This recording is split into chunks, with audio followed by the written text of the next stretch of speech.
stage, it's Julia.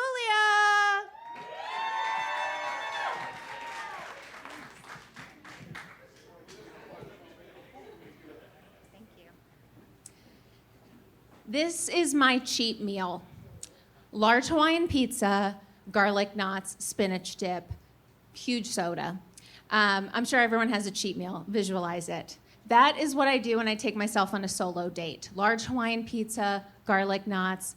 When I first moved to LA, I had a job for my first year here. I was like younger, a little chubbier, working at like an entertainment company. There were a couple other folks there that were nice. There's this like hot guy named Frank who was like CW hot that I kind of had a crush on. And then that job ended abruptly. And after the gig ended, I was like, you know what, I'm gonna get my life together a little bit. I started like making it. My cheat meal wasn't my everyday meal; it was a cheat meal. I got a little fit. I found a new job. I started going on like 7 dates a week in a quick succession of job interview related things to find my future husband. Separate story, but I was like, I got my life together. I'm employed. I'm losing weight. I'm going on dates. But then occasionally, I'd still have my solo date cheat meal where you come home. Bras off first thing, hair in a top knot, order a cheat meal, and just veg out. I deserve it. So one night, I come home from work. My roommate is gone. Her obese cat named Stella is there. And I'm like, Stella, we're going to have a cheat meal night together. I'm just going to veg out, order my stuff, not think of anything else, any work, any dates, just enjoy my own solo time. So I order my go-to order from a local pizza place in Silver Lake, and I'm waiting for my pizza to come.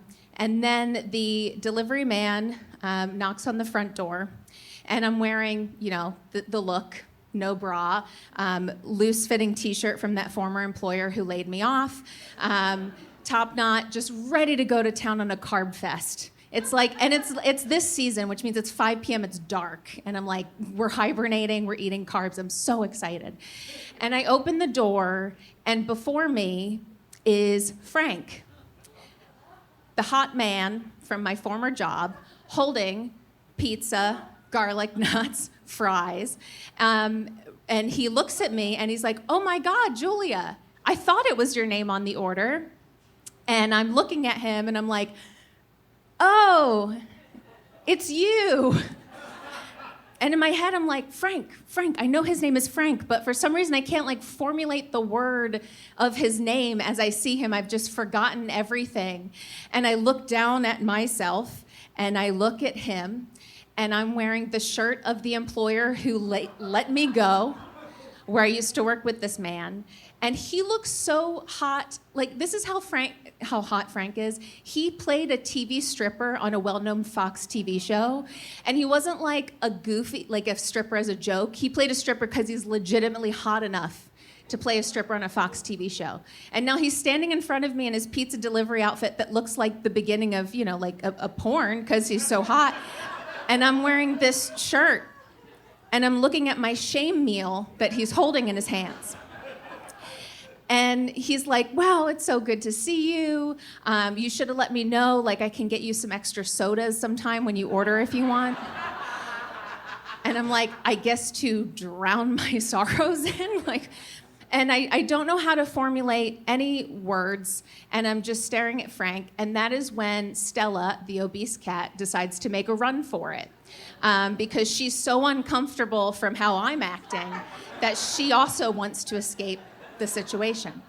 So now, braless, and I'm not cute braless, I'm like, it's a problem braless. I'm running after this cat in this ratty shirt from a job that fired me in front of the hottest guy I've ever seen while holding the garlic knots he's put in my hand. And I pick up this morbidly obese cat that in the 2 years I lived with my roommate, I never even touched the cat. I'm allergic to the cat. The cat and I don't get along.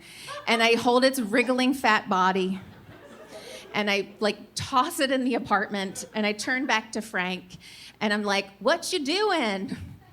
And he's obviously doing his job, and he's holding the receipt. And now I realize in this moment he's just been holding the receipt the whole time that I've been acting this way, he wants me to sign so he can leave and never see me again.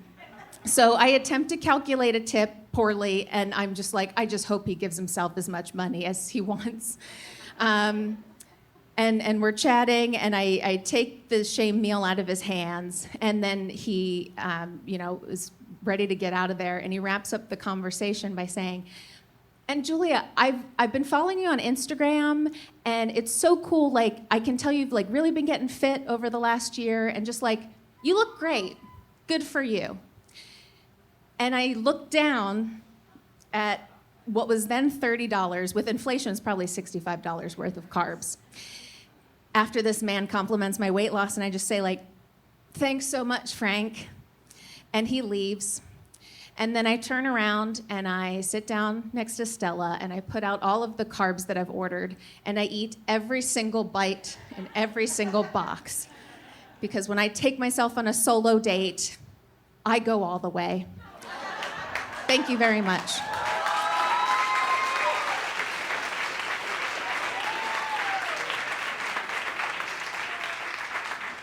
Please keep it going for Julia.